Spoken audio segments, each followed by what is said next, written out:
Wrote the book of RANU, they need my story. I can't make this up, they meet the poor me. Before the riches, broke nigga and just a vision. Kawon put his faith in the God and I'ma deal it, yeah. I made the tape of the year, they gotta feel it. Dollar in a dream, I knew that Cole would get the vision, yo. Jermaine conquered the bill, I'm in the mill. Funny how it rhyme and I'm aiming for that deal, yo. Right, so here we are, folks, with another album breakdown. This time it's for the brand new album from RANU, or Ra K7ng and DJ Kawon in their third, I almost said second, but yeah, third collaborative album for this year. So in this case, it's called the Book of RANU. And boy, I have a lot to talk about with this one here, but I have a lot to talk about this, right? Because, yeah, when you guys put me on to this, you guys just tell me, all right, well, we need you to do an album breakdown for this, right? I was like, all right, well, I did Golden Age, and, it was fun doing that, right? But, yeah, when I sat down and actually listened to this and I really got into what was going on here, I was like, all right, I need to just pull up a Google Doc and just start writing down a whole bunch of notes, right? So, yes, when we get to the album breakdown, there's going to be like reciting just notes what I wrote. And then I'll just ask you guys some questions in terms of just the creative process, the thought process that went into these specific tracks and whatnot, right? So, yeah, Book of RANU, brand new record from, I keep saying RANU, even though that's a real name, Ra K7ng and DJ Kawon, right? This is the third, record that you guys put out, because you had the Healing tape earlier this year. You had the Golden Age, which I spoke about with Ra K7ng himself. And, here we are talking about this brand new record here, right? So before we jump into the record itself, right, I just need to know, because I asked, Ra about this already, but, seeing that you are here, Mr. Kawon, you could fill us in on this, right? Yeah. Yes. How did you guys meet, and what inspired you guys to do this, let's just say, this whole rundown of albums? Like, you didn't just stick with just one mixtape. You just kept going. So, like, how did all this come to be? Absolutely, man. First of all, thanks for having me, man. I appreciate you having me on the platform. I missed out on the last one, so I had to come back and check in on this one, man, because I enjoy watching you guys talk. So I told Ra, definitely let's connect again so I can get on there. But yeah, man, I met Ra through another artist that lives here in Dallas, Texas. I currently live in Dallas, Texas. His name is Drums Rugged, and he introduced me to Ra based off of my radio show, the mixtape show, and kind of connected us through there. So Ra can submit music, and then we just kind of started talking back and forth a little bit after that, based off of what I heard from him at the time on his music. I was a big fan of what I was hearing. I loved his message in his music, because I'm a message-driven type of listener as a fan of music. I love music that has to deal with message. So when I heard him, I was just like, hey man, I'm producing again. I'm back in the game, producing. Let's maybe get together and do something. And he was all for it. So at the time, I was finishing up the len-dor project, the Beacon in the Dark. I was finishing up putting that together with Len, and then I was putting something together for drums, putting a little beat pack together for him, and I got done sooner than I was supposed to. So that's when I kind of hit Rob back up again. I was like, all right, man, let's get to work. Let's get some ideas together on what we want. So we started with the Healing tape. And I sent Rob maybe 1 or 2 beats to kind of get an idea of his sound that he wants for the project. And he instantly kind of sent those records back right away.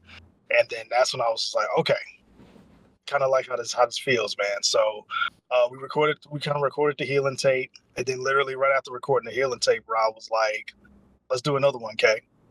I like how this feels. So we recorded another project after that. Then we recorded another project after that. And that's just kind of how we've been working, man. We'll record something. We'll sit on it for a little bit. And then Ra get inspired to want to work some more. And then we'll just go through the process of talking through ideas of how we want this to sound. What's the overall message we want for this? And then we'll just kind of have our own little back and forth about it, man. And we'll start kind of knocking joints out after that. Okay. All right. Ra, your turn. Book of RANU. What inspired you to do this? And without spoiling what the premise of this record is, what inspired you to just go all out? Slight spoiler, right? Go all out on this particular record here. like as Kawon mentioned, man, he like message based artists, and I was kind of looking at what Nas and Hit Boy was doing, Uh, and I'm just the type of artist that like to work. You feel me? So I was like, yo, for this project, I just wanted to keep going as far as like creation process of making things, but like particularly how this particular sound came together. I was telling Kawan like, yo, I really want to put like a soulful I wanted to sample like music from like the '70s back when like Al Green and Rick James and some of the legends was going on. So I was like just listening to those sounds, and I was like, yo, because I did the golden age. I was like, that's a golden era within itself. The '70s timeline. It was a lot of great music. Earth, Wind, and Fire, to Temptation. A lot of great music that was coming out. So I wanted to infuse that, with hip hop, and I knew that it would make a good sound, and pretty much from there, Kawan just nailed it, man. So once we had got the sound established, the recording process never usually takes me that long when I'm locked in. okay. All right, Mhm. so let's not waste any time. Let's jump into the Book of RANU, right? And I love the fact that it's 11 tracks, so they're all chapters, right? So, Right. and just mad props for this. The balls to just say, yeah, each track is called chapter this. So chapter 1, chapter 2, chapter 3, and whatnot, right? With the exception of the last track, which we'll close things off with, right? So chapter 1, right? Strong opening track in my opinion, and great choice for lead single. And actually makes sense, it being the first track, that being the lead single, right? That makes a lot of sense, right? For one thing, you mentioned 70s soul, right? So, I picked up on the 70s soul here. I heard that in the beat there. And, the beat itself, right? Sounds just very breezy, right? I just love the strings on it as well, too, how gorgeous it sound. And yeah, it's very, 70s soul. I could feel it, right? And yeah, that drum beat, it's basically designed to just have your head nodding, right? Right. In your case, Ra, right? I just love the fact that you just sound energized here, right? Like this moment the song starts, you're like, na na na na na na na, it just like getting ready, right? You're just getting ready to just go onto the mic and do your thing, right? So you're just like la la la la la la la, right? Right. And it really feels like you're just sort of woken up, right? Like you're just ready to face a brand new day, right? But like lyrically, you're just talking about, you're just sort of reaffirming what your goals are, right? It's about being one of the greatest MCs, right? And then, to me, I just picked up that, like, that was the central theme of this record, right? Just the idea, just the passion towards becoming a GOAT, right? So like on the hook now, well, let's just say the last line leading to the hook, you say, crown me king, so I'm the truth, right? It's like, oh, okay, like you're really, really serious about this, right? But then now you bring up what I think is one of the most provocative themes on this record. This is something that caught me completely by surprise. Yeah, calling out, King Kendrick, right? King Kendrick, right? By name, right? Right. I just love it, the second verse, right? So I just wrote down like lines too, right? Where he said, no longer saying Kendrick because it's me. I'm a taker, so I'll take the crown and the beef. I'm the king. Like, just like that. Like, just saying right out the gate, I'm coming for you. I'm coming for you, right? So right there, I just got the sense of this sort of like, I hope you guys are into anime, right? So if you are, great. So and if you are, then I imagine that you guys know about Afro Samurai, right? So I was picking up on that, right? And as I bring up Afro Samurai, I really think it's really interesting that you would tackle this sort of this topic here, right? Because last year, in addition to Kendrick putting out GNX, right? Lupe Fiasco put out Samurai, right? And just have to say is, Samurai was my third favorite. GNX was my second. But I love both records, right? It's just that one did more for me than the other, right? But I just love with Lupe's album Samurai, it was all about like that whole number 2 headband kind of thing. And I want to be number 1, right? But it's like, all right, I'm number 1, then what? That was his thing, right? Your thing is, okay, I have the number 2 headband, but I want that number one headband, and Kendrick has it, and I want that. I want that. That's my goal. That's my destiny, right? And you just let everybody know that's what it is, right?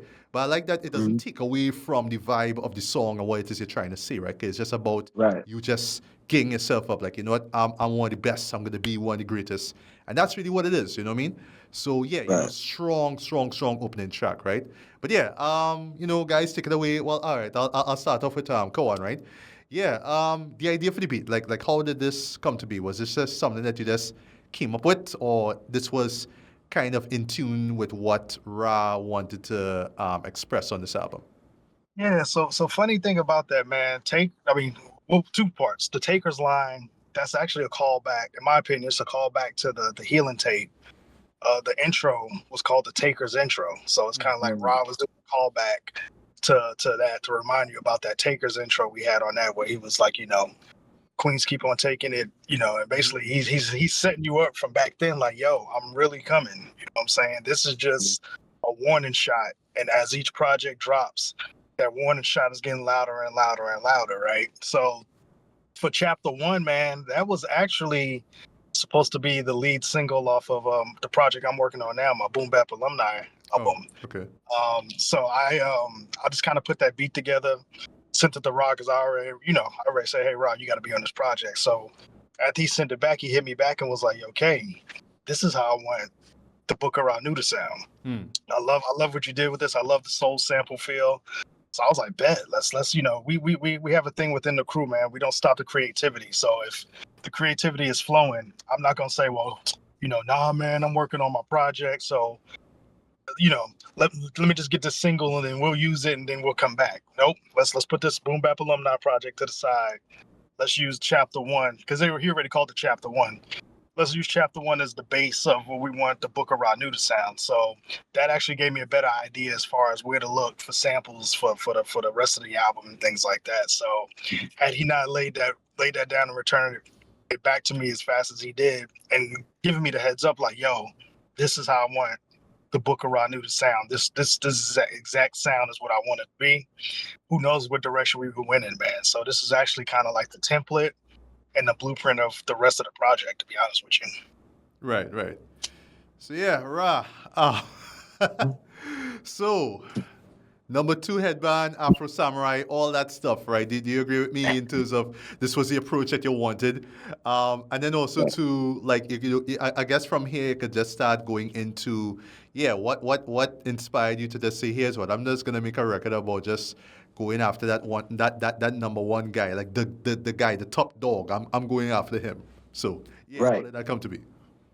I mean, I feel like, I grew up like that, like, being competitive, like, so it wasn't foreign to me at all whatsoever. It was always a goal of mine. So pretty much, it's just playing out. I feel like you just seeing it play out at this moment. But it's a mutual respect there too, because obviously you're not gonna say nothing about nobody, you know what I'm saying, if they not on their P's and Q's and just being an elite MC. So it's a mutual respect there. It's just that, this is hip hop, and I'm not into waiting, man. I don't want to wait. Like, my time is now, and that's my whole thing, because, like, I done watched a lot of hip hop, and certain times, when you're dissecting, like, artists and certain things of that nature, people tend to say, like, you gotta wait till he puts more albums out and doing all that thing. So that's the premise of why I've been working so hard with putting multiple projects out with Kawon, to just show people, like, hey, I'm a message-based artist too.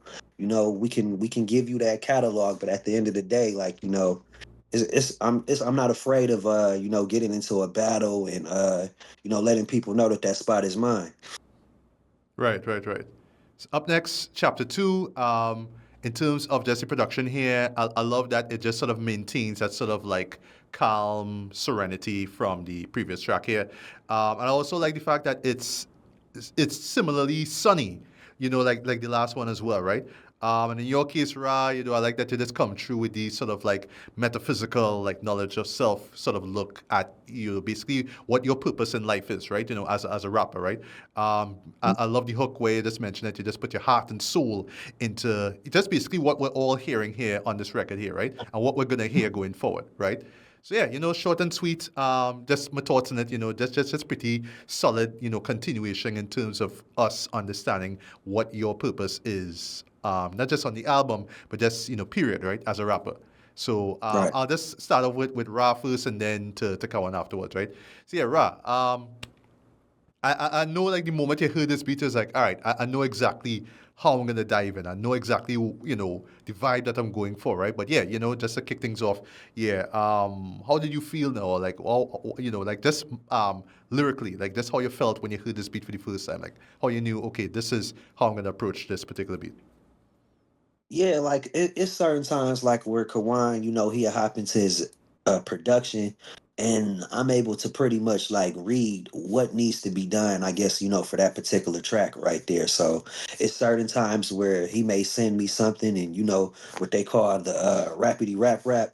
You gonna get into your MC bag. But for chapter two particularly, I felt like that was a very song that was calling me to be like message based, and then I have just certain things that I know about just within life in general that I want to express.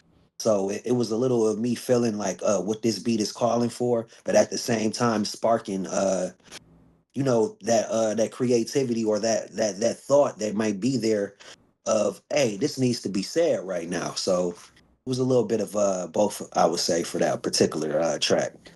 Yep, All right. Okay. absolutely. Yeah. So Kawan, yeah. What Y- inspired you y- to like how did you yeah, come about with this beat basically? yeah, man. I kind of like with this one. I like how I use the chops, the vocal chops. I use that as kind of like a snap, to kind of snap, get people's attention. When you hear those voices, it automatically kind of say, "Whoa, what is that?" You know what I mean? And then that's when Rock comes in with the opening line of the bare feet. I Mhm. do this all the time. What is it, Rock? Bare feet in Bare the feet in the grass, coming one with nature. coming Yeah. one with nature, Yeah. right? And So that he in kind of itself is just a great visual. Like when I heard that, I was like, all absolutely right, like right. this is just you just Yeah, being yeah, meditative. Like you're just yeah. again getting ready to go about your mission. Absolutely, Yeah. absolutely. And I use a lot of vocal and high energy sounds to basically for Ra to kind of be in pocket with that message. And we never talk about records what we want records to sound like, what we want to talk about. It's kind of like we surprise each other. I'll do the beat and send it to him, and I don't want to hear it until he's done writing it. And I want to see if he was kind of on the same page as me. So I think he kind of picked up instantly on where I was going with that. And then for that particular record, yeah, I wanted it to feel like a serene moment where something catches your attention and you're focused in on it. Like I tell them, this is like the Central Park track when you're kind of hanging out in Central Park, got your shoes off, and you're just kind of looking around like, whoa, you know what I mean? This is where we are right now, and I think he knocked it out the ballpark when he wrote to this one. Hmm. All right. So up next is, believe it or not, one of my favorite tracks, chapter 3. Right. Mhm. This caught me completely by surprise the first time I heard it. Right. And like the more I thought about it, I was like, all right, well, normally a track like this wouldn't come in so early, right? Mhm. But it actually kind of makes sense, like just in terms of the loose narrative that's being told here, right? So basically, just right out the gate, right? I am Mhm. just a sucker for quiet storm beats, like Mhm. this stuff that you're just supposed to listen to at night, these nocturnal Mhm. vibes and whatnot.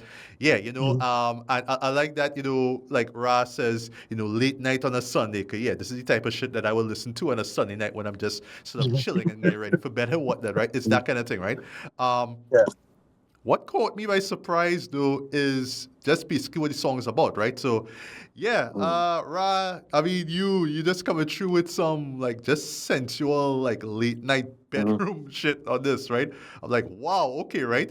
And Right. admittedly, this is like the raunchiest stuff that I've heard from you, and like from just all of the music that I heard from you so far, this is like the raunchiest stuff I've ever heard, right? I mean, like Yeah. I just had to write these bars down, right? That cookie on Mhm. a string, I treat you like like my puppet. Go and speak. You only get me Mhm. when you want to skeet. I mean, Mhm. what? What? What? What? Like what is it? But okay. But back to yeah.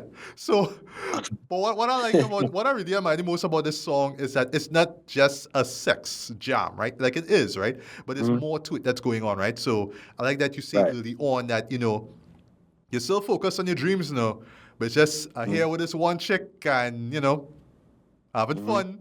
But listen, Right. I don't want to stay. I don't want to get attached to you because I still have my goals. I still have my shit I need to get done, right? But Absolutely. throughout the track is like, well, at the same time, it's like I kind of want to be with this girl. Like I kind of want to be with her because I think that she connects with me and I connect with her. So even if it's just like a hit and quit it kind of thing, it's like, well, no, like a feeling, a kind of a connection. And just throughout that track, I just like hearing you, like just like, boy, like Right. I really enjoying the times that I have with you, and I want to leave in the way. Same time, it's like, nah, boy, this is it's just too good. It's just too good. You know what I mean?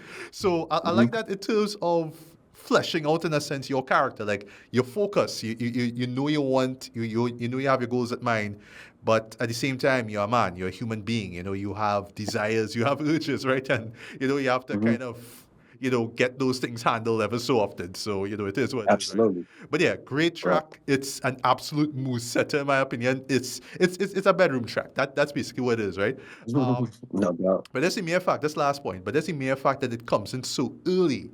That really surprised me because usually tracks like that would come in like somewhere around the middle point. Like I'll show you an example. If you guys remember Outkast's first album, Sudden Playlist of Cadillac Music, right? Remember there's this one track called Funky Ride. That's what Sleepy Brown sings. And that's a bedroom song. But that comes in sort of halfway into the record, Yeah. right? But this one, you just drop this sort of early into the record. It's like, whoa, okay.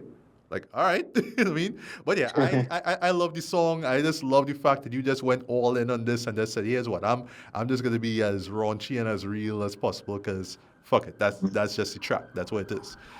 So That's yeah, right. come on, the beat, Yeah, the beat. So the beat, man, it's I'm a huge fan of the records that pay tribute to the ladies, right? But I'm not a fan of the corny records like that. So me and Ra always challenge each other to make a record for the ladies that doesn't sound cheesy, right? So this one, I felt like I heard the vocals that I found. I was like, man, this would be a dope record to implement on something for the ladies. You know what I'm saying? It's kind of like them calling out. You know what I'm saying? To whoever. So I wanted to find. I would definitely want to find drums that didn't overpower it. I wanted to make those vocals the main part of the song, where that's where Ra's kind of riding the wave on the record. You know what I mean? And again, another one he knocked out the ballpark. This is one of my favorite records of the whole project. To be honest with you, this one reminds me of in the golden age where he did the record. Talking about interest in the love and stuff like that. So he's just kind of continuing different ways from each project to pay tribute to the ladies. You know what I mean? Like in the healing tape we had Uplifter, which was a little bit more obvious as far as what we want to do. So we kind of stick to that tradition that we want to at least make one record for the ladies, and how can we do it differently? And I think, like I said, this one was probably one of the most fun ones I had as far as putting it together with the sample chops and the beat, and just adding the little undertone things within the track that catches your ear while he's rapping, and he stays in pocket, and you can hear everything that's in the actual track, man. So it's a dope record, man. It's definitely a dope record, and it's crazy because I've gotten more compliments on the production from guys on that record than I have the ladies on that one. Like the dudes love the sound of that record. So it's just he just did his thing as a writer, man. Yeah. And you're right. It really does sound like 96 off of Golden Age. It really does sound like 96. Hey man, you good, man. You I remember good. these things. I'm sorry. Like I love Golden Age. Like I love that album, right? But yeah, Ra, I know you clearly had fun putting this track together, man. Like you had a blast with this one. Like wow. But yeah, like I know the instant you heard this beat, I was like, all right, I know exactly what I'm gonna talk about, right? But do you agree with me in terms of what it is I say in terms of like this fleshing out this character of yours? Like, I have my goals, but this is girl, and I don't want to get attached, but that's sort of dilemma. So do you agree? Right. Yeah. Absolutely. And I think it touches on too. Like I believe in reincarnation. This isn't our first time here, so like sometimes when you can connect with a person in such a way, it'll make you think like, yo, this had to be it's deep, right? It had to be from like another lifetime or something like that where we connected because this energy, this chemistry, it just flows like so naturally. But yeah. As you said though, it's definitely a record where it's me recognizing my purpose, but at the same time, it's me having a liking, for that person. We deal with desires, as you mentioned, and things of that nature. But ultimately, yeah, man, it was just about just telling the truth and being real within this type of record of letting it be known that like hey, yeah, I feel something here, but like it's not gonna throw me off. You're not gonna be able to manipulate me. You're not gonna be able to play games with me. I already know what this is. And I'm just at that point to where it's more so about the purpose for me. And I know you want to have the same fun and those things of that nature too. So it's a realization I feel like too that's going on from me coming from the writer's perspective. Yeah. Could I say one last point? I do like that it doesn't feel out of place neither, right? Especially with Hmm. the placement of it in the, in terms of like just the track sequencing, it doesn't feel out of place at all, right? Regardless of where Right. it was, it doesn't feel out of place, right?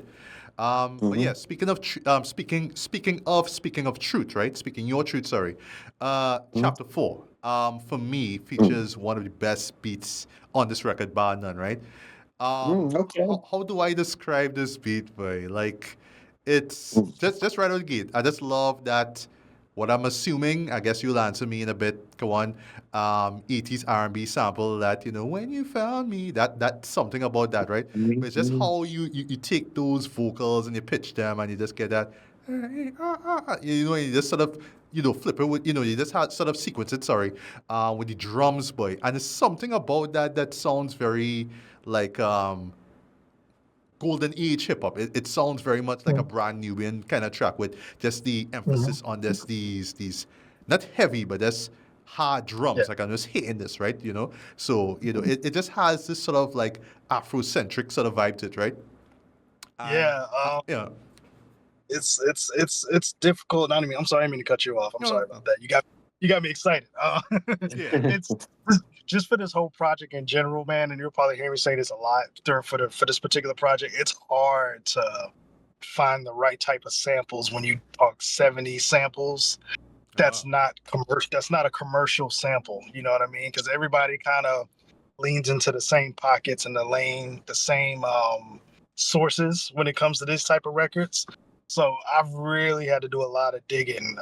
Like Ra, I told Ra, man, I spent a lot of time at the record store, finding a lot of these records so I can use, man. So this particular track, even though Ra kind of turned it into he was on the pulpit, right? Basically, kind of discussing, false prophets and stuff like that. Shout out to my man len-dor because he got a joint yeah, called False false Prophets preface, on it. yeah, And that's another thing, man. I was a little anxious about when you hear a hip hop soul album, and I knew Lynn was working on one with Pro Logic. I was like, damn, how are we gonna do this with the same idea but make it sound different? I think we both did it great. So, but this particular sample I got with those vocals it wasn't the 80s. It actually wasn't the 80s vocals. I got it from like a country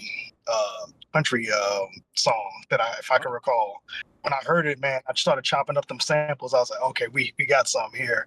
And then the drums are always my foundation for every song I do. So once I had the drums ready, then I heard that piece of those vocals. I was like, okay, we can do something with this, so we can tell a story with the vocals. And I know Ra will pick up on it, but I didn't think he was going to take it in that direction. To be honest with you, I thought this song would have been more of the love song Mm. type of record. To be oh, honest with okay, you, but he took it, because at the beginning it's like, I hmm, was lost before he yeah, I found was me. So lost I was like, before you found okay, me. Yeah, Mhm. I was like, he's gonna take this and turn this into a love song, but he flipped it and turned it into something else. And I was like, okay, I like what he did there. So again, that just goes to show you, I hear one thing, he hears another, man, and we meet in the middle somewhere, and then that's where the magic's at. yeah.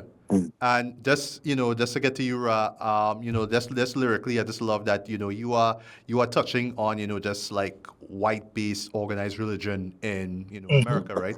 And how it negatively affects African Americans, right? I mean, it's not a new topic. I mean, we've heard this before with guys like like Brand New, I mentioned before, Jizza, Killer Priest in particular. Like I was picking up on some like basic instructions before leaving Earth. That final track of A Liquid Swords. I was getting that sort of vibe from it as well too, right? But just the mere fact that you are addressing these things right now in like this Trump-led nation right now, well, Trump-led America, yeah, it's brave. Like it's just genuinely brave, right? I just love that you just go all in on this, right? Like what Kawon said. You on your pulpit. This is your soapbox now, and you are just letting everybody know what's going on, right? And I just appreciate, sorry, at the very end where you actually bring in the whole reincarnation aspect, right? Like just saying, like this vessel that I'm in right now is just about speaking the truth because there's something wrong and I need to address this. And I'm just going to be brave and bold with it. And if you don't like it, well, fine, right? So yeah, just lyrically and sonically, this is a great track, man. But yeah, as Kawan said, right? Is it that when you heard that beat, you just knew, okay, this is the topic I'm going to talk about here? Absolutely. Like, because it's like Kawan said, like it called me in a different way, more so not necessarily going to the love, and it could just be certain times, as you going through life and you experiencing and you see certain things and you want to speak on those things. So certain times it could just be on me heavy. And I think in that moment, it was for me to speak on it, and I'm actually appreciative of the feedback you gave because this one is actually the next visual I'm planning on shooting. Oh, wow. Is chapter 4 because I believe that message is needed and it's for me to get it out there. So I love this one too, and I feel like this one is kind of a sleeper. I'm saying that people kind of like chapter 4 more too from just the feedback that we've been getting for the Book of RANU. I will say it's a beat, but there's something so immersive about that beat. Just those vocals, like I said, just how pitched they were, and those drums. There's something about those drums though that just really evokes a lot of like early '90s hip hop. Very like Afrocentric hip hop. It just sort of took me back to that time every time I heard it. And then of course with your lyrics, it's just like it feels like a throwback joint. You know what I mean? Almost as if this was supposed to be for Golden Age, and it just sort of ended up being here, right? It just has that feel. In my opinion. Yeah, the drum's always gonna hit you in the soul, brother. That's how I operate. Yeah, they did, right? So now we have chapter 5, right? This one is for me one of the most like nostalgia-inducing beats on the record, right? Because it's it just has this West Coast sound, right? But it's R&B, but it has that sort of like electro funk kind of music, that sort of synth music basically. And those piano chords, but it's like like just pure R&B, right? Like I'm just hearing that, right? And like for me, that's just the vibe of it though. It just has this riding 2 miles an hour so everybody sees you, right? To quote Will Smith from Summertime, right? It just has that kind of vibe to it, right? There's also like this like droning bass line in the background. Like I picked up on it, and at first I was wondering if there was something wrong with my headphones. I was like, wait, no, that's part of the beat though. Like what? Like what is this, right? But it's something that you could miss up, like you may not notice that easy because you're just more focused on Ra's lyrics, right? And in this case, I like the fact that even though the beat is so chill and relaxed, yeah, you aren't slacking off, boy. You are still talking about going hard on your goals.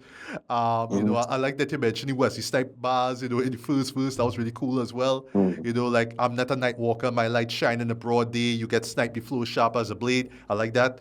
And then in the second verse, you're just Bars. going, bars, right? Just going RN at Kendrick, with smoking on top fives or whatnot. It's what he said, no, it's what he said, the top signee, just know I'm going at Kendrick on some respect shit. We just gotta show who the best is, right? And then back to the smoking on top fives bar, right? I heard you smoking on top fives. You ever smoke on a strap? I'm like, you're supposed to be like riding 2 miles. Like, what are you doing? What are you doing, right? But for me, right, I feel like that particular line may rub some listeners off the wrong way because they're just gonna think, oh, you're just gonna take a cheap shot at Kendrick, right? But Given the context and given how you frame it, I like that you bring up Drake and you bring up J. Cole, right? And also at the very end, I thought it was pretty funny how you bring up, well, the two of them, right? But yeah, basically, it's just you kind of addressing that line that sort of stopped the whole world, right? You know, that motherfuck the big tree line that, you know, Kendrick dropped on Future and Metro Boomin song, right? Like that, right? Yeah, you know, everybody just sort of stopped like, what? Wait, what did you just say there? What? You know what I mean? And you just kind of come out and saying, oh, so you sort of took those two out and now you number one. Nobody coming for you? All right, it's me now. I coming for you. So I love like the outro, like, yeah, like, oh, like you know, like Drake put up the red, the white flag. He say he surrender. You know, Cole just sort of backed out because he don't want anything to do with it. And I still to this day believe that, you know, Cole made a very smart choice. I'll never forget when he sort of backed out from him after he did that that track.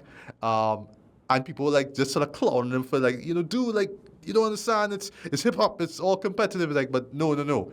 I don't want to jeopardize my friendship because of this. I don't want to do that, right? But then Drake was, you know, being Drake was just like, all right, I'm gonna go in, and then right after, like I'll put it like this as a wrap up here, right? When Not Like Us dropped on that Saturday night and turned heads, I'll never forget the following Sunday night, Drake put out the Hard Part 6. And he just sounded drained. He sounded exhausted. It was just like, fuck it. I'm done. Yeah. I'm done. When Yeah. you start talking about pedal bars and stuff, like, no, I'm done. Yeah. And that was it. That was the end. That was the white flag that he raised there. That was the tap out. Yeah, That was yeah. the tap That was out. it. That was the tap out right there, right? But I just love this as a wrap up here. It's just like, well, yeah, nobody's coming after you, number one. I have that number two here. I'm coming for you. That's just what it is. Full stop, right? So yeah, Ra, despite the fact that the beat was so chill on chapter 5, like, why did you just decide here's what? I don't care though. I still coming for you, Kendrick. Yeah. I think it was about to really just explaining that, I'm coming for that spot. So, I don't feel like I went too heavy as I could have went because I kind of like didn't really address them so much in the first.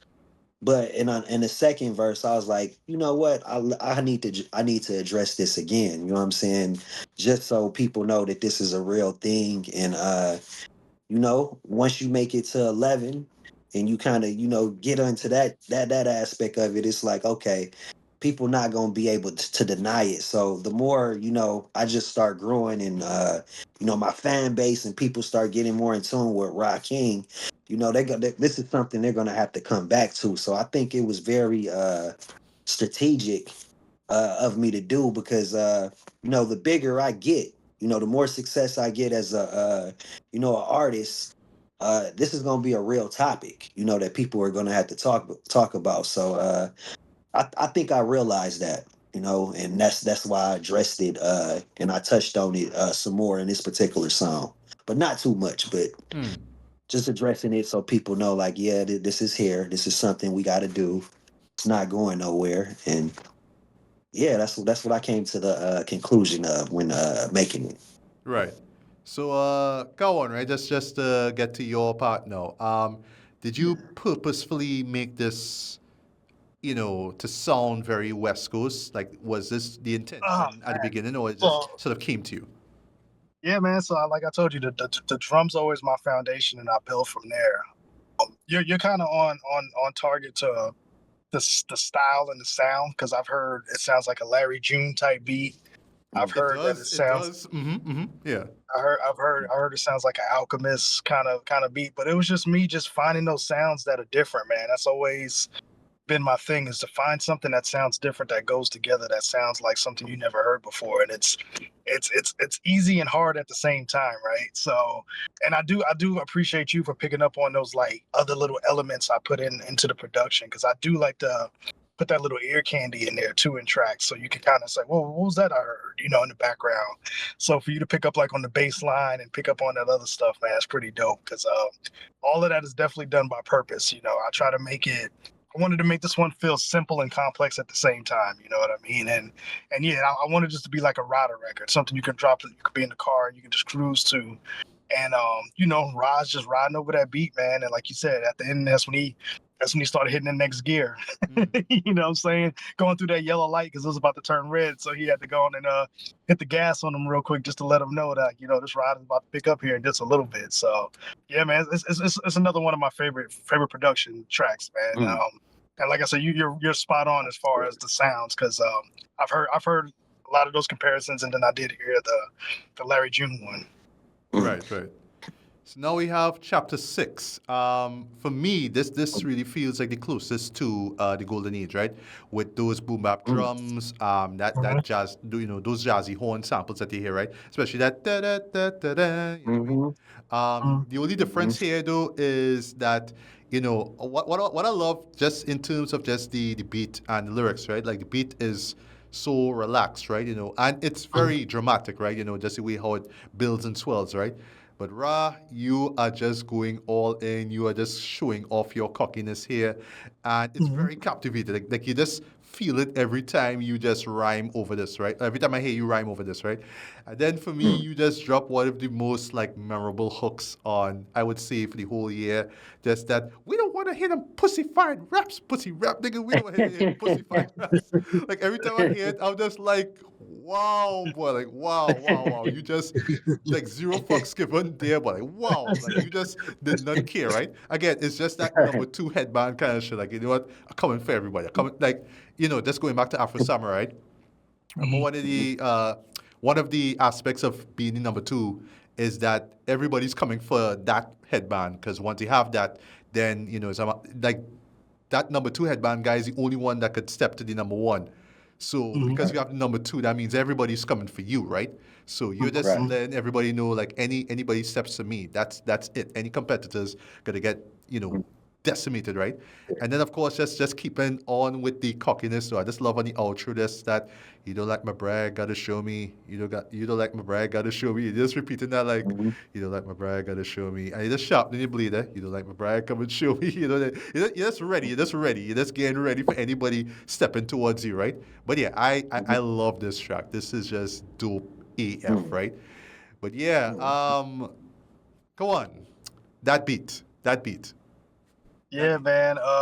I don't think Ra recognizes too, man. I do the radio edits for all the songs too. So imagine cutting up that part, the pussy rap part. I was just like, No, that was a headache. I was like, he's killing me, man. He's killing me. But nah, yeah. So yeah, you spot on too about that one. I think this beat was actually one of the original beat packs for Golden Age. So I think we're in pocket with that. This one definitely is like a chaotic controlled chaos type beat. You know what I mean? That. Where it's a little bit all over the place, but it's still in pocket at the same time. And yeah, it's something that I wanted to invoke some sort of energy from Ra. If he was to record to that beat, it was something I kind of put together like that, so we can get like him amped up a little bit and get that side of him, because Ra's typically a pretty laid back kind of right here when he rhymes to things, and he'll kind of go up and down. But this one, I think it kind of forced him to really kind of get in that outside of his comfort zone a little bit and really basically create like a chant or an anthem type joint. You know what I mean? And he did that. So yeah, definitely, man. This is controlled chaos as far as this production. Let me ask you fellas, man, do we need a video for this one then? Since y'all saying that one. I don't know. Like I don't know. I'll just leave it up to you guys whether you want to make this a single or not. I don't know. Yeah, we got National Guard on the streets now. We can't be having you know what I'm saying? That's what I was thinking. Yeah, but that's to get to you now, Ra. I'm afraid to ask this, right? But did somebody piss you off before you just went in on this track? You were just like, you know what? You see that one rapper just talk shit. I'm just gonna talk about that one guy. You know what? You know what, man? I almost want to say no, but you never know.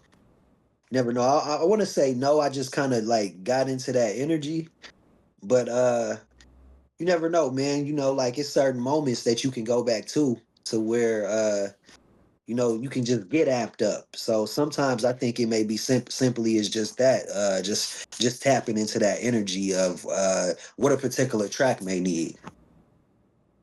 Right. Well, Well, anything else you just want to mention just about like, just going back to the topic and just what this album ultimately is about, right? So, Right. yeah, just any more like input, just any more you want to say about how you approach this particular beat here.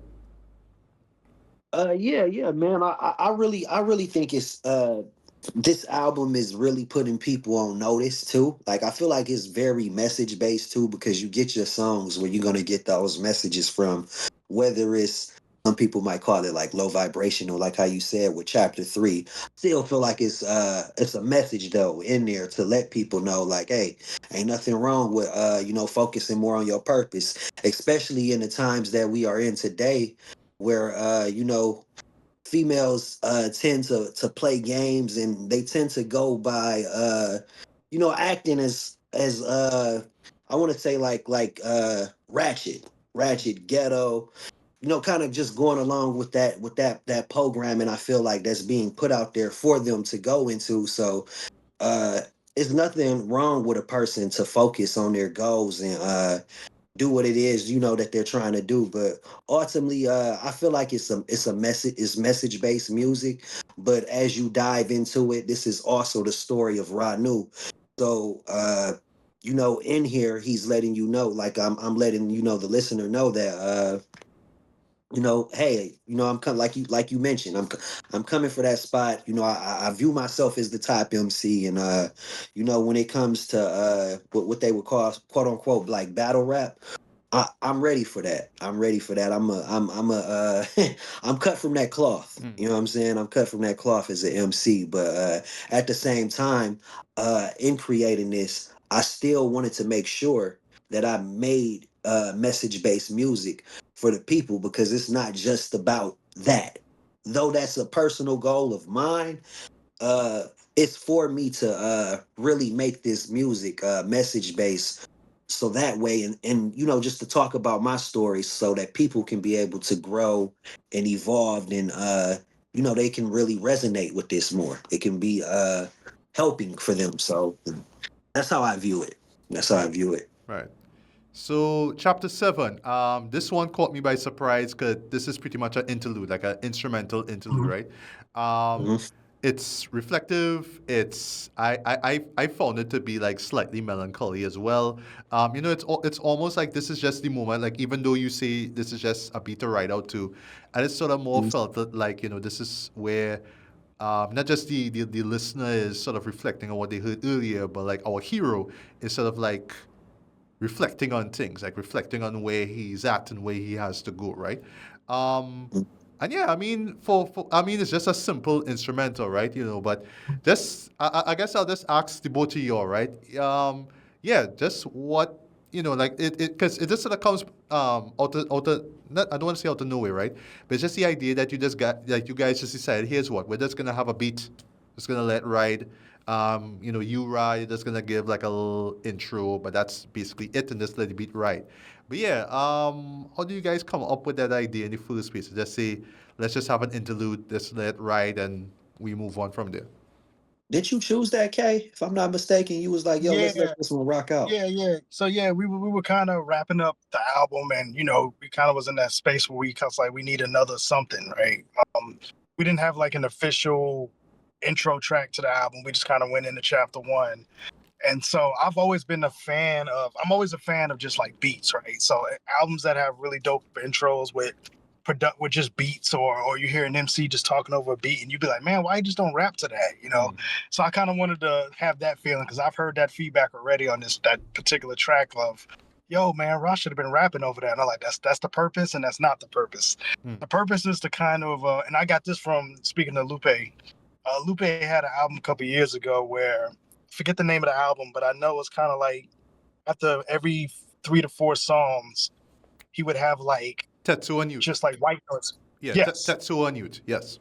Yeah. So it's that same idea of, I wanted to, it's kind of like a palate cleanser. You've been listening to this album up to this point. So let's take a little break real quick. Let's reset. Let's get our brain, refocus. Let's listen to this little beat to kind of get you ready for the rest of the album, kind of thing. So I kind of did take that idea and jack that from Lupe when he did that, because I thought that was a brilliant idea. If you're hearing all this different types of sounds and energy, So let's have like a little palate cleanser for your ears and just kind of reset a little bit. And and I'm a big fan of James Brown, man. You got to give the drummer some every once in a while. You know what I mean? So just wanted to have something a little funky, something a little mellow, like you said, and just kind of get you ready because Ra's about to pick it up in the very next chapter. You know what I mean? So this basically is all that is, man. Just to kind of give the listener a little break so they can kind of refocus and kind of take in what they've heard up to this point, because we was giving them a lot, man, up until that point. So let's slow down a little bit. Let's get ready and let's finish out because we about to hit you with the big guns here in a little bit. You know what I mean? The main event. Yeah, exactly. Main event right there, right? So we have chapter 8 now. As far as the beat goes, very intriguing, very piano driven. It's like, something's gonna happen. We're not really sure what's gonna happen. It just has this sort of like intrigue, this sort of suspense, right? In your case, Ra, I like that you say that this feels like healing tunes, right? So it's like a nice reference to the healing tape, right?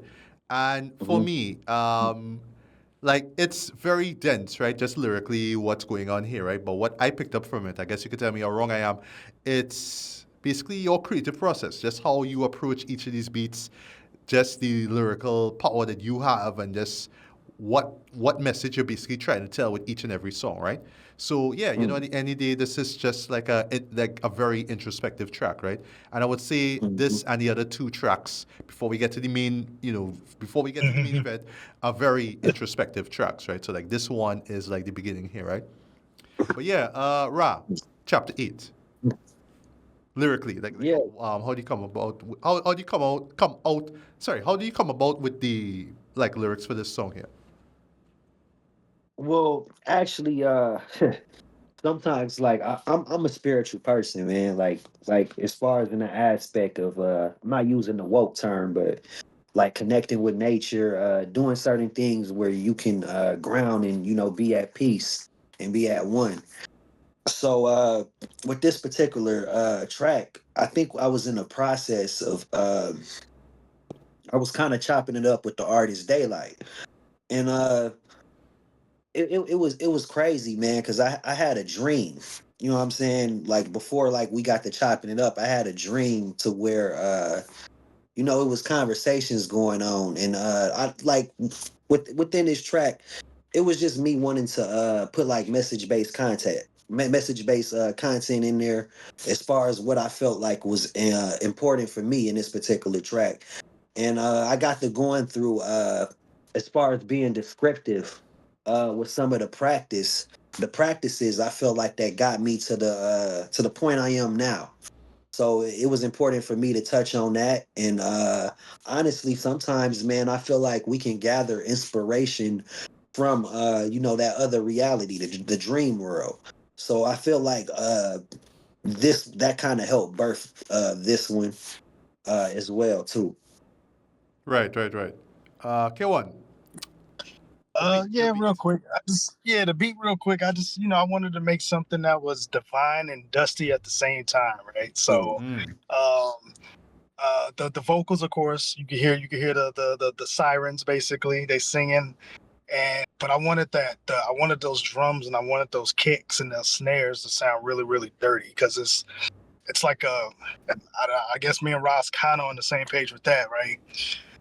You got here and you meet in the middle somewhere. Right. This is the reality right here, right? So I wanted it to feel like there's a better place out there. There's something higher than us, but there's also that dirt too, you know what I mean, with the sound. So that's why the part where there's a hook, there's like this sudden eruption of sounds, like bam, bam.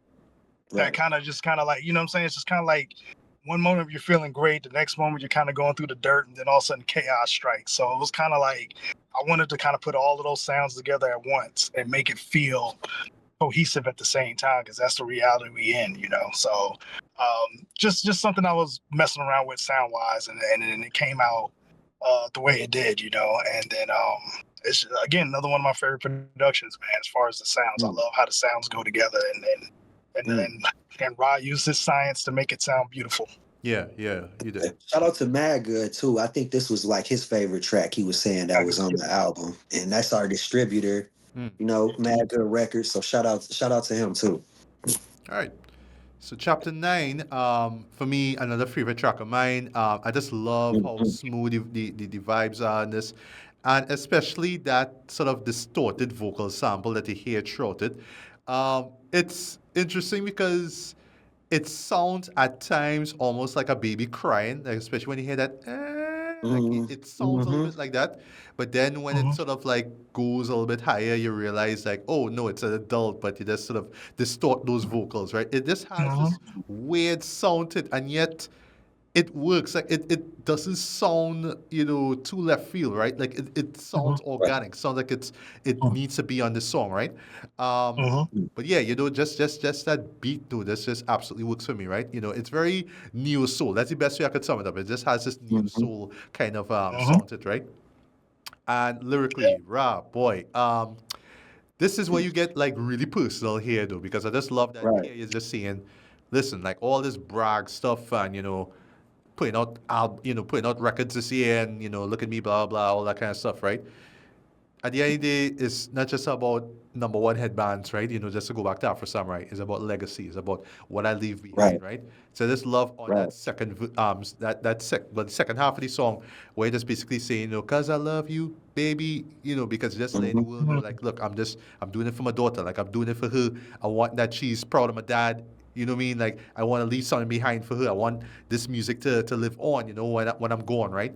And yet Right. it just adds so much to what that's the drive, that's the passion that you have towards becoming number one. It's not just about bragging rights. It's about legacy. That's really what it is, right? Now, Mhm. Yes, sir. I'll need your advice. I'll need your to help with this, right? Just to answer this question, right? Mhm. So there's a hint near the end of the track where you said 4 records. Like you want to have 4 records basically to come out to be released by year's end. So I'm Mhm. just Mm. thinking that okay, there's a fourth record anyway. I'll talk about that in the main event.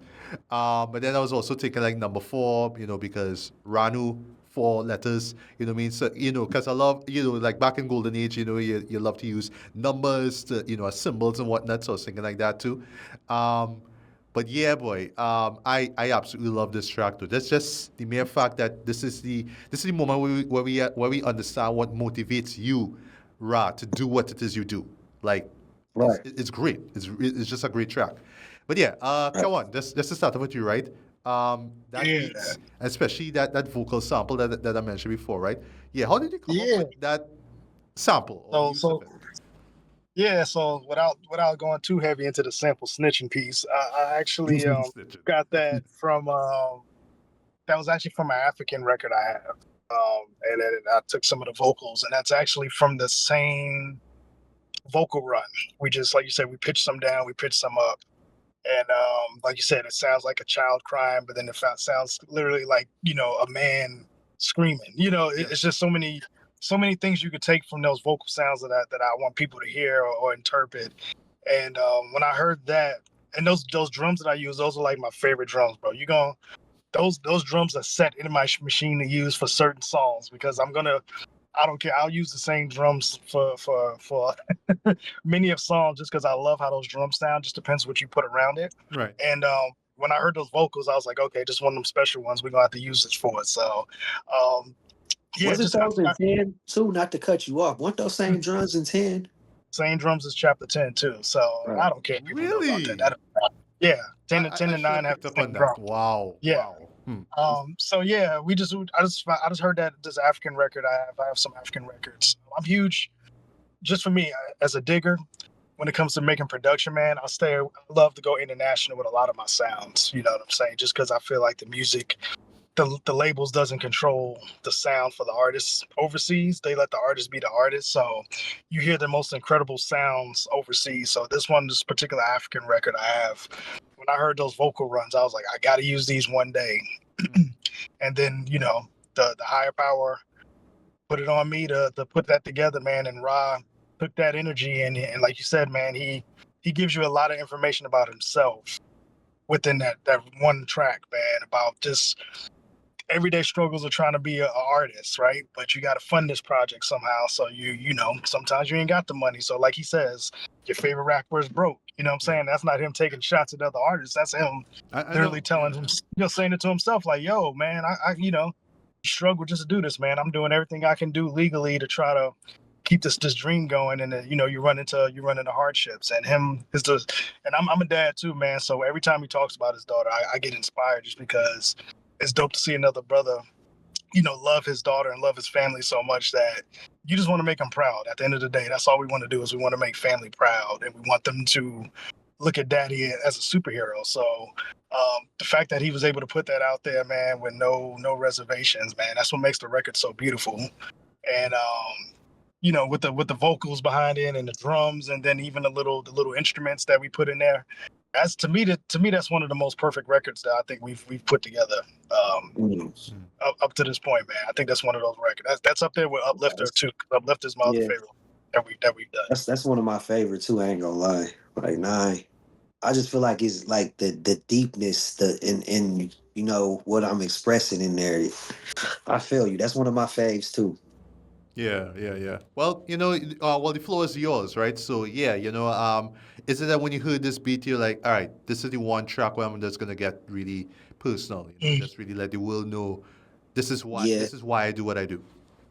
Yeah, I feel like because I was addressing a lot of things that I wouldn't say like I didn't like, as far as like when it pertains to things such as politics, maybe religion, you get what I'm saying? So in this track, I was like, no, they need your story in this track. You know what I'm saying? You need, something told me like, yo, you got to be vulnerable. You got to really go into telling your story and not be scared, because 9 times out of 10, somebody's probably going to be able to relate to it, or somebody's probably dealing with something similar. So for this particular track, I think the writing process for me, for the most part, was just like, yo, I'm about to get personal. You know what I'm saying? I'm about to really speak about something that's personal and that means something to me. So that's how we drafted this one, I would say.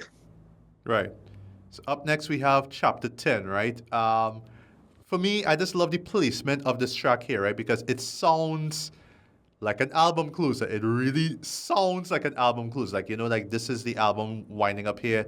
This is where the end credits are gonna rule, right? You know, and just also just going back to chapter 1, like how chapter 1 just had a sunny, upbeat kind of feel. This one feels very down tempo, right? You know, almost like, you know, like dusk, right? You know, like going into nighttime. It just has that sort of like, you know, the closer nocturnal kind of vibe to it as well, right? Very dramatic, very climatic as well, right? And, you know, just going to your lyrics there, you know, you're giving the impression that, you know, your mission, you're giving the impression that the mission is over, right? Because you said that, you know, the book is out, the book is done, the album is out, you know, you did it with no features. Again, that's a reference to Nas, of course, from, you know, Got Yourself, right? And then I love that. Well, I'll ask you when I'm done here, right? Yeah, I thought it was really interesting that you brought up the track "Let Nas Down," right? Which J. Cole did like years ago, right? And talking about, yeah, you know, that one time where, you know, J. Cole did that one, you know, radio-friendly song that Nas hated, and, you know, like just hearing from one of his heroes that, you know, he didn't like that track, but still taking it to heart. Like, look, I'm not gonna give up. I'm gonna keep on going. I'm gonna be just as great as he was, right? Just as great as Jay-Z as well, right? Yeah, you know, he just kept going. He never gave up, right? And I picked up on that as well too, right? Also picked up on just the mere fact that you mentioned Jay-Z and Nas, right? They were rivals, right? You know, back in 2001, they were just button heads. Now they're friends, right? You know, just pitching business ideas ever so often, right?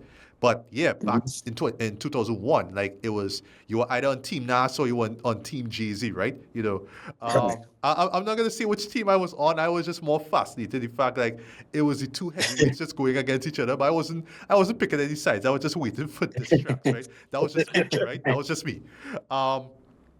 And then, you know, but then going back to what the actual theme of this record is, you know, you mentioned, well, you sort of bring back the fact that, you know, Cole backed out of the beef, right, between him and Kendrick. Because, yeah, they could have gone head to head as well, but who knows how that would have played out. They probably would not have been able to reconcile and be friends or whatnot. They probably would have just been done for good, right?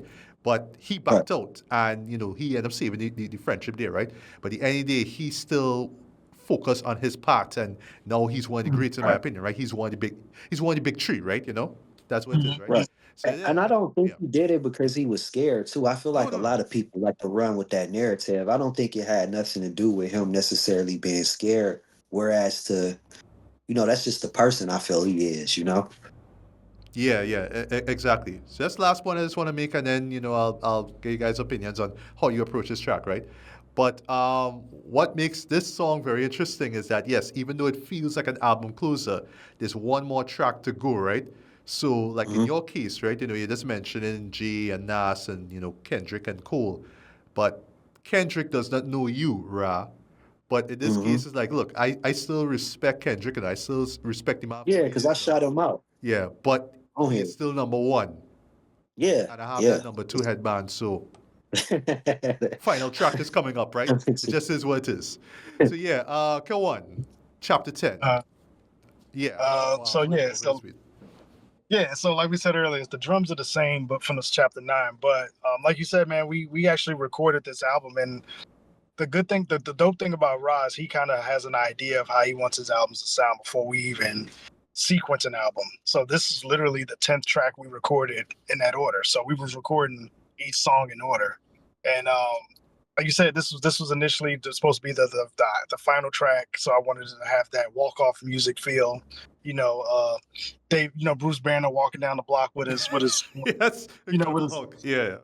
catching his ride, and that's gonna be it. So I wanted it to feel that way. I wanted it to feel somber, like the journey's over. What's next for RANU and that kind of feel. You know what I'm saying? So definitely, yeah. We wanted to have that somber feel. We wanted to have the little jazz influence with the horns, and like you said, but a lot of it kind of like a down tempo feel to it, where it's kind of like the wrap up song. You know what I mean? So yeah, it was definitely the last song up until. Right, right, right. So, I mean, you could expound on these questions, Ra, right? So, a couple questions, right? Um, did you always have it in mind to make this a single? Because I was actually surprised when you dropped this as a single last week, Friday, time of us recording this, right? I was like, okay, chapter 10. All right, You know, chapter you 1 know and then what? 10. Okay, smart, I get, but I Right, honestly never thought that this would be a single, right? So, yeah, just right. question about that, why did you choose this one song as a single, right? And then secondly, yeah, even though I know it's meant to be part of the narrative itself in terms of what you're talking about, yeah, J. Cole, right? Just mentioning J. Cole and that whole thing with Nas way back when, right? Like what inspired you to just say, all right, I'm gonna talk about Cole here and how his path towards greatness inspired me. So yeah, you could start off with Uh, the single, with this being a choice, a single. right. So I did knew I wanted to like do a visual for this one in particular, just because with this time I'm not afraid to say it. It's something I was manifesting as far as like a potential deal with the record deal Dreamville. So I felt like going back into his catalog, letting Nas down was me more so speaking his language, like, yo, you didn't necessarily let him down. You had a great career as of now. So uh to me, I feel like this was a homage track, paying homage, and me recognizing, as an artist, like, hey, your label is someone that I see I can possibly, fit with, and that we can, possibly come up with a potential deal or something like that. So I just felt like this record was real important for me to dress. And like on this record, I feel like I was personally kind of like speaking, to him for this record. So, but at the same time, still recognizing, me, who I am, and what my mission is too. But yeah, what was the second part of the question again? Oh, well, yeah, well, basically, all right. So first question was about choices. This song being a single, right? And then second one Right. was, yeah, what inspired you to talk about Cole's story in this track? So you sort of answered Yeah, that one yeah, already. yeah. Pretty much me recognizing who I am as an artist, and if I was to go the route of getting a potential record deal, who do I see myself fitting with? And it was definitely somebody I grew up listening to, as far as on the music basis. So Yeah, I feel like that's how this came. I feel like this was one of those tracks where manifestation is just going on in that moment. You know, you manifesting you saying things with intent and of what you want to happen as far as in your reality. So that's what this track was for me for sure. Right, right, right. So last but certainly not least, chapter Mm-hmm. 11, Endgame. Mm-hmm. End game. Mhm. Hold on, hold on. Yeah, we gonna pull out the notes now.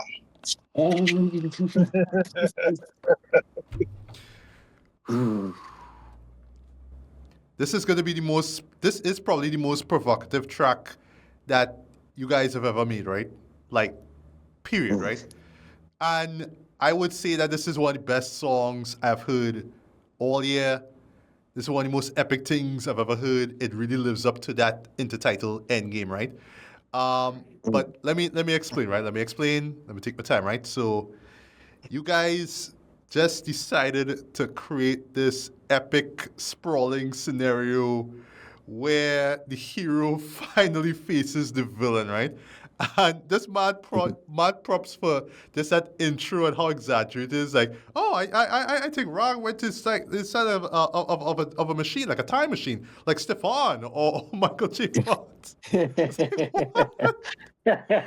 Wow, wow, wow. Okay, right? But yeah, but yeah, this is just basically where number two, going back to Afro Samurai, right? Goes Mm-hmm. up against number one, right? This is Avengers versus Thanos. Or if you want to get very intricate, it's Iron Man versus Thanos, right? But there are layers to this, right? There are layers to this, and I'm sorry for those who haven't heard this track, but yeah, I have to spoil some shit, right? So the intro for me is as goofy as it is, right? It's kind of brilliant though because kind of letting the audience know, listen, like what you're gonna hear. I don't want you guys to take this thing too seriously, right? At the Mhm. same time, the emotion involved with this track is very, very, very serious. Like I am dead serious about being number one. But I don't want you guys to think that I am literally going after Kendrick's throat. Period, right? It's not like that, right? It's a scenario that I'm creating here, right? But also like that, subconsciously is sort of just painting Kendrick as just this untouchable rapper. Like, nobody could fuck with him, right? He's basically the most unfuckwittable rapper ever, and nobody could touch him. And Yeah. you just decide, this is my opportunity. I go in after you right now. This is my opportunity, right? Mhm. So, what's great about this track though is how you, Ra, like how you just commit to this. You just go all in on this, right? And this is one of those tracks where you could easily interpret it as a diss track, but I honestly don't think it is. But it plays out lyrically like one, like when you hear the lyrics, it plays out like one, but I don't think that it is one. So it just fits within this rather unique pocket where it feels like one, but it is not one. You know what I mean? And it's not like a parody track, like, oh, because ever so often you'll hear somebody do that, like, that one time a rapper like Eminem just said something very controversial, so some random schmuck from out the street just decide to just do this dumb distractor saying, oh, this is what you said, blah, blah, blah. No, it's not like that. Like, you are basically going after the goat right now, right? I like, just like Kendrick, you just have this way of being playful with it. Like, you're just sort of taunting, your opponent, right? So, like, in that first act, I'm just going to call it acts, right? You do this, dead man, behold, okay, that is smoked. That is dead, right? That's the kind of shit that Kendrick does. Kendrick taunts his opponents a lot. He does that. He always does that, right? I mean, look at that A minor line, right? That's a taunt. Mhm. That's a straight up taunt right there, right? Mhm. And then talk about creativity, guys. Talk about creativity, right? So it took me like about 4 listens to pick up on what's going on, right? You guys had to tell me if I'm wrong here, right? You basically create, going back to Avengers Endgame, this sonic perception of the hero going through time basically to find Kendrick. So you just pull samples from the healing tape, right? I just Mhm. spin it and then play a next track, play a next track, play a next track. And then I'm hearing like about 4 or 5 songs afterwards, and I'm telling myself, this is from the fourth record. This is the fourth record that's coming out, because I was actually wondering why I wasn't hearing any Golden Age stuff. I was wondering, like, what, you know what I mean? But I'm just hearing new shit. I'm like, wait, this is from the next album, or was this from something that I never heard of before, right? So that's something I really dying to hear the answer towards, right? But yeah, so you're just basically showing just basically like this through this collage, right? Like, our hero is just going through time, going through different dimensions, right? And then he finally reaches into this one dimension here. And this is around the 250 mark, right? And then the battle like begins, right? And I just love like how your beat K1, right, just expands to something very dramatic, very triumphant, right? Very soulful, right? So I like that it does not stray away from the 70s soul at all. It stays there, right?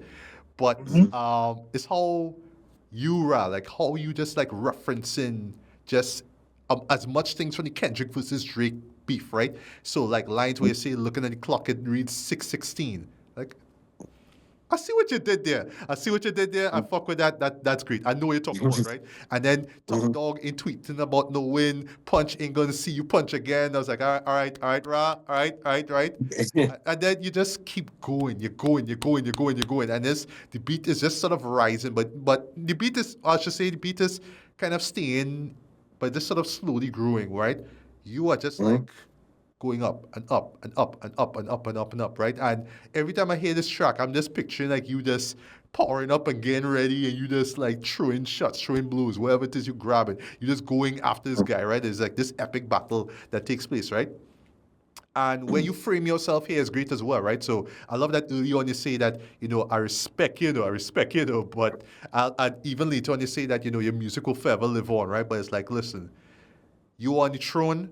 It's my time now. I gained up for this for years. I coming for that throne right now. Like, if it means I have to like lyrically behead you, that's exactly what I'm gonna do here, right? And you make it clear that you do it for the culture, but I know you also sort of do it for yourself as well, right? Yeah, So, but at the same time, it's like, absolutely. look, I have a purpose. This is what I'm here for, right?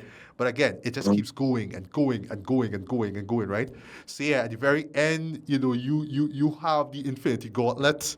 You are on the throne right now. It's like, yeah, anybody want to step to me? Here I am. Here I am, because I am number one now, right? I just love that it ends with you with that number one headband, right?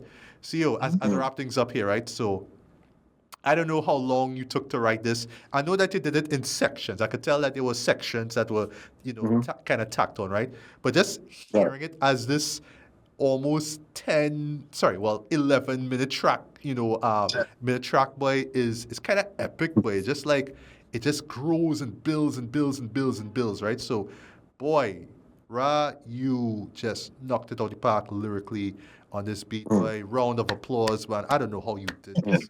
I don't know. Did this like take a week for you to put together? I don't know. I don't know, right? But when I shut up, I guess you guys could just fill me in on as much things as you want to tell me. 'Cause I have a feeling you might want to withhold certain bits of information, right?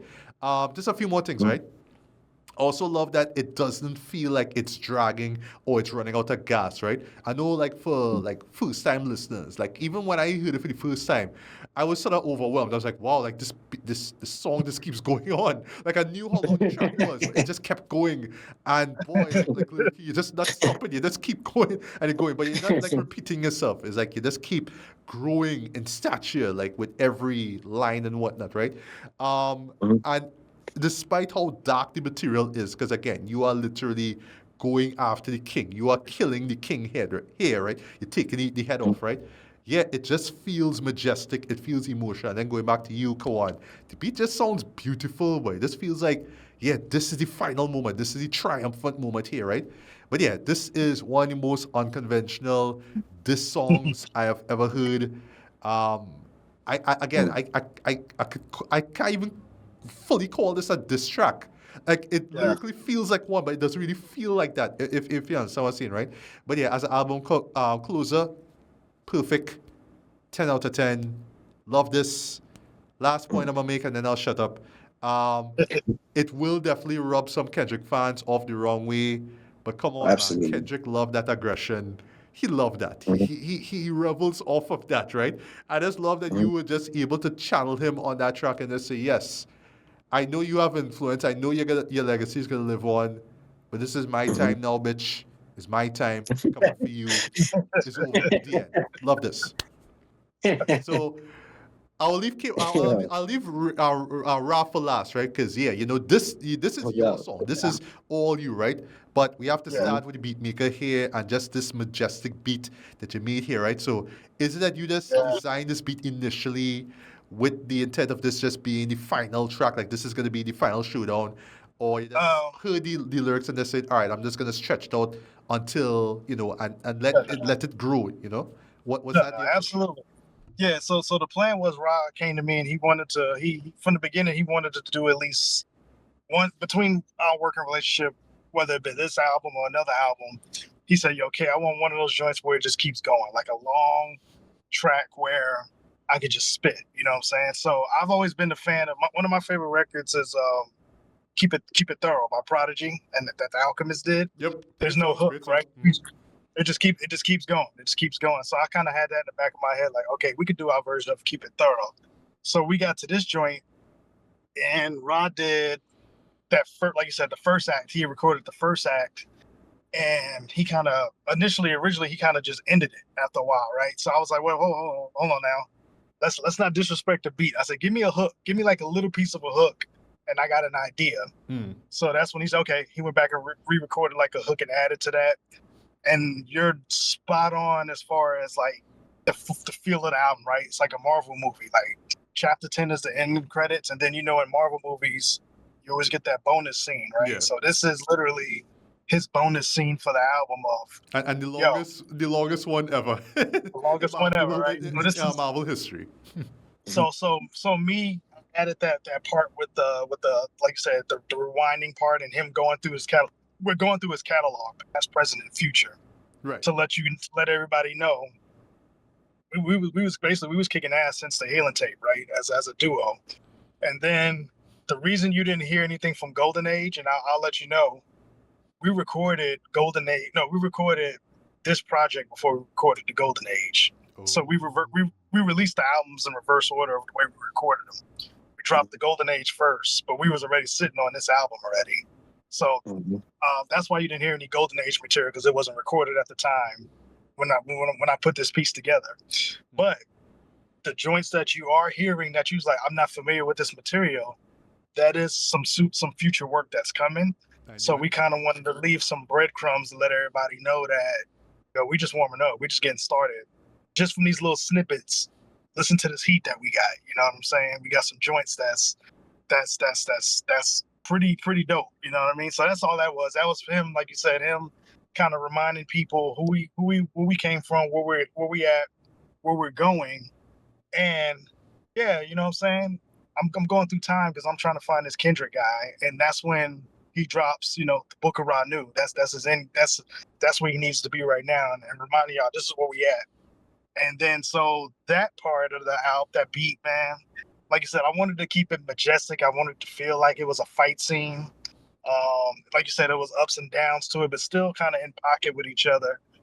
Dip out some parts of the music, and you just have the voices going, and that's when Ra's like taking that sword and sticking them a little bit where you can feel it, and then it gets back into the rhythm of the beat. And that's all we wanted to do. We just kind of wanted to make it feel like he was just riding this adventure until we get to the end. And Rod's gonna say, "Hey, Kay, just stretch it out as long as you want, and when it stops, I'll stop." So I felt like that was a long enough battle to where at the very end, that's when he said, the king is done, I got his head. You know what I mean? So that's when he kind of stuck the landing on that, and then it perfectly rolled out with that instrumental. And like you said, man, that's another one of my favorite pieces, because I feel like that track was a real production. Like that was like our audio production. It wasn't just making a beat and then Ra records to it. And then after we get that back, then we kind of do some post-production stuff. Like we produced that track for it to feel that way on purpose, because we wanted people to feel where he'd been leaving these breadcrumbs throughout the whole project about where he was going. You know what I'm saying? And then we finally got to that part where he found that portal to get over there to the Kendrick piece, and then we got there, man. So it was a fun ride, man. And it's again one of my favorite joints. And if you got 10 minutes to sit down and peep it, man, it's gonna be the best 10 minutes of a listen that you're gonna get. Yeah, yeah, indeed. So, the floor is yours, Ra, but I'll just use this question, and you could just expand from there in terms of like just the creative process and how long it took for you to write this, right? But in terms of how Kendrick stands, right? After really stressing the term stands, right? How they respond to it. Is that you just don't care what they think, or you just hope that they're smart enough to understand what you're trying to say here on this track? But yeah, take it away. Floor is yours. Please tell me how you came up with Endgame, because this is kind of brilliant too. This is brilliant. This is magnificent. Mm. I don't care in a sense how the people feel, but I Nice. did in a sense because I don't, but I did a little bit because I didn't want people to feel like I was clout chasing. I feel like, hip hop was always built off of battling and those type of things too from the very beginning. So I feel like that's just a part of the culture. And Kendrick, he watch battle rap. He understands what's going on. You feel me? And same with me, man. I'm a fan of battle rap, URL and stuff like that. So yeah, for this particular track, man, I will say this because you made an interesting point. You said you don't know if it's really a diss. I feel like this is really just like though it can feel like a haymaker to some, I feel like this is really just like jabs being thrown until like that really goes down. Because an interesting thing I tell you, Matt, is I do have more in the arsenal. Like it's not just it, like if something else, like if we actually go explore that, I have more in the arsenal. But being back to Endgame, we came up with this process just me knowing, like viewing it as like a movie, right? We knew that we needed that main event. And I felt like me and Kay was in great communication, and we just understood what the assignment was for this particular track. And yeah, man, I did think about like how people would view it. I was like, some people, we got the stands out there is gonna view it and probably take it completely out of context. But like, what I'm saying, if you a true hip hopper, you ahead. It's all about like, yo, as we mentioned in chapter 5, we just gotta show who the best is. Like, what I'm saying? Leave all the politics out. Let's Absolutely. compete. Let's show who's the top one is right now. So yeah. That's the science, I would say. Mostly. I don't know if you want to add any more, Kay, but I feel Uh, like for the most part that's the science. yeah, I would say, Matt, as a consumer, man, I knew you kind of was giving your breakdown of it though, but like you said, you was a little overwhelmed with it at the beginning, man. How did you, when it finally clicked for you, man? Did you really was like, okay, I like this. I like the feel of this. Yeah. Mm-hmm. In terms of just me feeling overwhelmed, that was like the first listen, guy. I didn't know that that the story that was being set up was going here, right? I should have Mhm. picked up when I saw the title Endgame, but I didn't know it was gonna go there, right? But yeah, Uh-huh. at first it's just like, okay, like this is just this amazing battle, but it's you, Ra, like you are literally going up against, the number one guy, right? Like wow, and you just keep going with it, right? But if I could just sort of like switch it back to Ralph a little bit, right? Please tell me, right? The writing process. How did that come about? You don't have to tell me how long it took, even though I'd love to know how long it took. But yeah, just the writing process. Just knowing, okay, these are the jobs. This is what I'm gonna see. These are all the all the moments all the points I wanna make before this beat ends. Uh, I don't think it took me a long time. Maybe 2, 3 days. Cause like we did this album in a 2 week time span. Hmm. We finished the album within like what am I mistaken, Kay? Like 2 weeks, 2 to 3 weeks About or two, something like that. yeah, yeah, usually about a week and a half of beats, and then Hmm. around recording right after that. So yeah, that's about right. Yeah, so yeah, man, wrote it out. But fun fact, just to say though, this is a part of a trilogy that we have coming out, which is a gold tape series because we at the golden age. Now we in the Book of RANU, and then it's gonna be one more that's coming, man. And just to give you like an update, I don't even write anymore. So like Okay, the okay. Book of RANU was like this was like the last album I wrote. Yeah.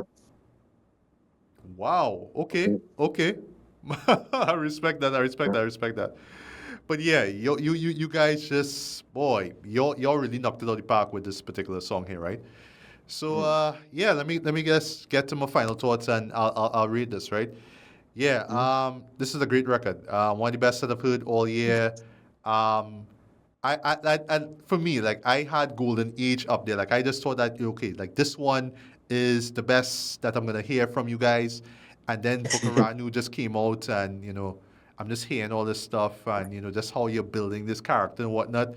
And then we just get to the end, and it's just how just that progression of the narrative, right? The loose narrative here, and just where it all ends, just blew me away. Just knocked me off a chair, basically, right? But yeah, this is amazing, right? So yeah, for me, rating wise, I'm gonna give this a light to decent 4.5 out of 5, man. One of the best records of the year, bar none. And for me, it's just that chemistry that you guys have, though. It's not just I'm just gonna spit Kendrick bars, for the sake of it, right? It's just knowing, okay, this is what I want to say, this is how I want it to feel, and you can want just saying, all right, I have the right beats for you. Okay, all right, all right. I see we again with the hook. Okay, I see we again with the verse and whatnot. I'm gonna expand on that. I'm gonna twist things or try a little different stuff or whatnot. I'm gonna give you the right beats. I'm gonna give you the right sound, and it's just how everything just sort of comes together. Yeah, it's great. It's great. It's great. It's great.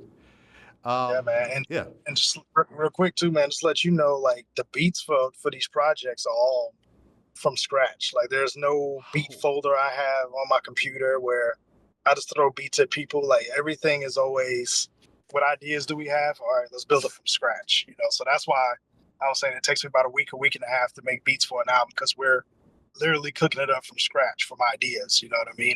And as you can see, the process works. You know what I mean? Yeah. It works because I have Ra in mind when I'm making these certain records, so they fit whatever he's trying to do. So it's just, it's a beautiful process, man. I definitely enjoy working with my brother over here. Right. And just throw something out here to you, Ra. I'm gonna throw out a term, and hopefully you understand where I'm coming from with this, right? This may very well be your magnum opus, dude.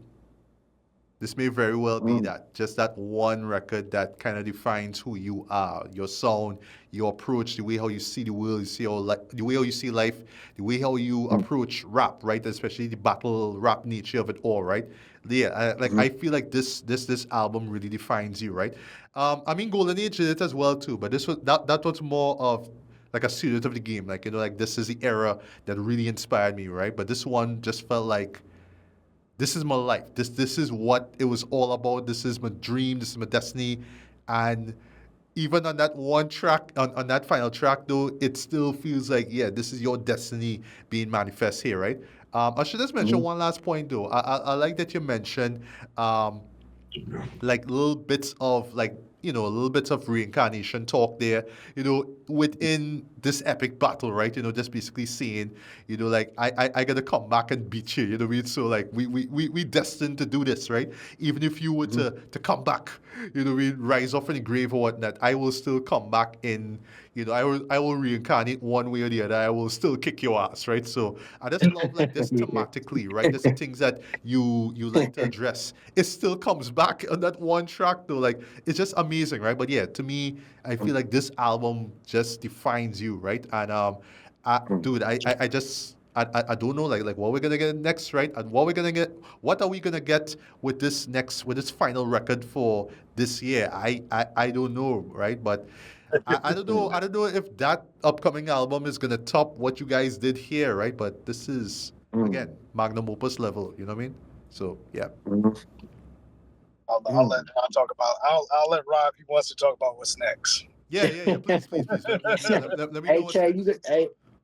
you got the green light on it, but man, what's gonna be excited about this next one for the listeners? I say, it's just the simple fact of you getting I feel like the best version of Ra King right now, because now, I'm able to just perceive music, and it's like the music is already, like, what I'm saying, written on the wall or in my head. I don't have to, go to the phone or, pull a pen and pad out. Hmm. And what I will say, though I'm doing that, you're still getting very conscious, as they would say, music and message based music. So I feel like the next one, we have some heavy hitters on here. This one is special for sure. I can never disrespect one, but to me, I'll say this. To me, the next one, just all the way through every track, because I don't know how you guys feel, but it's tough, man. I feel like that might be my favorite, the next one. Because now I'm not focusing on that. It's just me really getting into, the music. We're not focusing on that, the battle or anything. And it's like, what I'm saying, you get to really just get into the music. So the next one is a classic, though. I will at least throw that one out there. But as far as ranking them, I guess that'll be fun. That'll be fun for, the people to do. You know what I'm saying? Right. To see, because like you said, though, I don't feel like, for people that resonated with this, that they probably will feel exactly how you feel. It's gonna be hard to top that one, because I feel like we gave people a lot of moments in the Book of RANU. So, Yeah, yeah.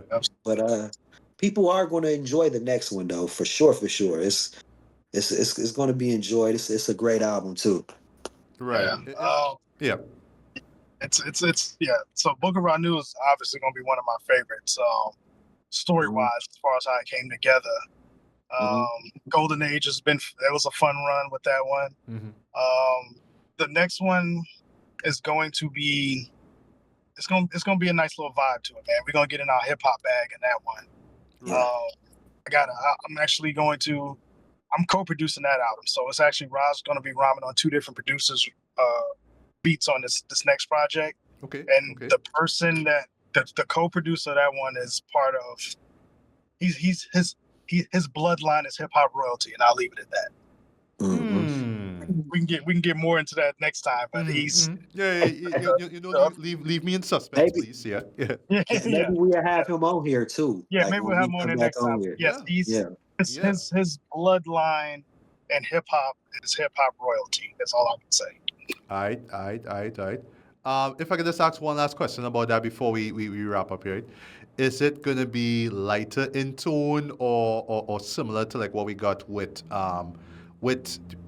your previous records, including? I would say sound wise, it's gonna definitely be a different sound, of course. But if you wanna put it in a comparison, I say it's a hybrid of Healing Tape and Golden Age. If you do that, it's like a hybrid. All right. Yeah. All right. Just because the other producers are really hip hop guys, so he gave Ross some really dope hip hop beats. I'm still gonna be in that abstract boom bap kind of style to it, but we got some nice little tricks in this next one, I think. And there's no features on this one either, so you're gonna get all Ra on two different producers' sound, and I think you'll love it, man. I think you'll love the vibe of this next one. All right. Well, I definitely can't wait, man.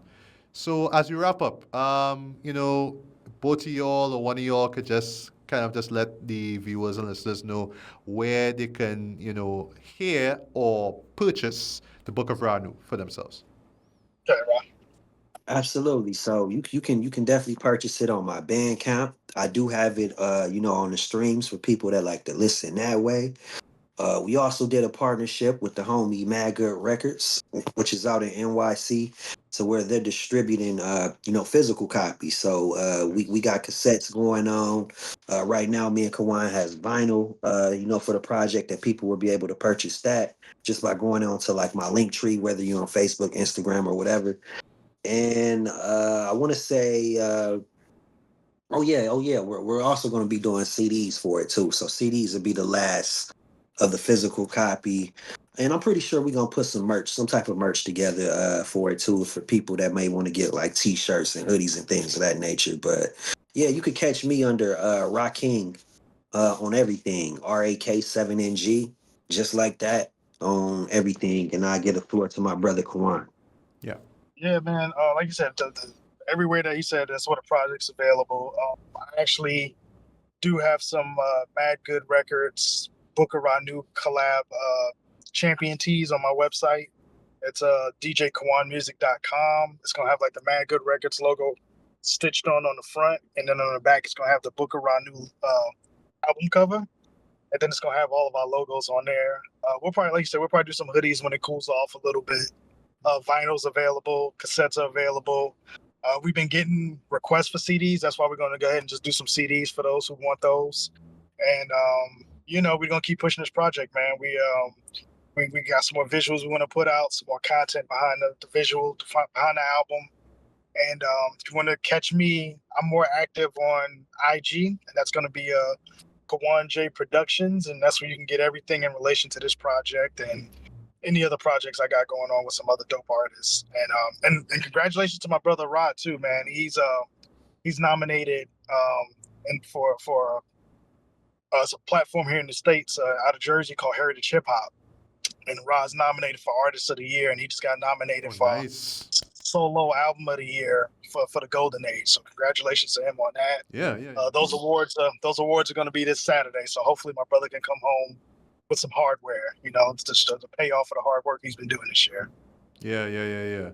I think that's off here. len-dor actually put me onto that, right? I think he's going to be performing at it, I think, right? So Yeah. I believe he's going to be providing a live stream at the night of the event. Yeah. So I have to remember to check that out. So And len-dor too. Len's nominated too for Album of the Year for I Need My Flowers. So which I did an album breakdown of as well. Love that record as well too. Yeah. It's good to see. It's good to see my people winning, man. I'm very happy to see hip hop, underground hip hop, and indie hip hop. Appreciate really dope music from my people, man. So I'm excited. I hope somebody from the camp wins it. So that's a victory for all of us, man. Yeah, and just lastly, I am just glad that I was able to hear this record, man. I'll just be able to, be put on to, you, Ra, and you, Kawon, right? And just hear this great body of work, man. I'm really, really like fortunate, right? I'm just happy that I was able to hear this, man. You guys really put out like just a great record, one that will stand the test of time, man. So, salute, round of applause. Thank you.